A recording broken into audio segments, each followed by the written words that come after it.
చాలా మంది ఈ మధ్య మేడం మనల్ని వాడుకొని తర్వాత కూరలో కరివేపాకు తీసినట్టుగా తీసి పడేస్తున్నారు.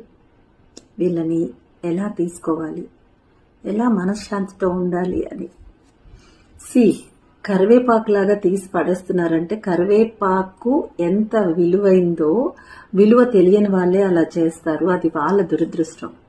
ఇంకోటి ఏంటంటే తనపై రాళ్ళు ఎవరైతే వేస్తున్నారో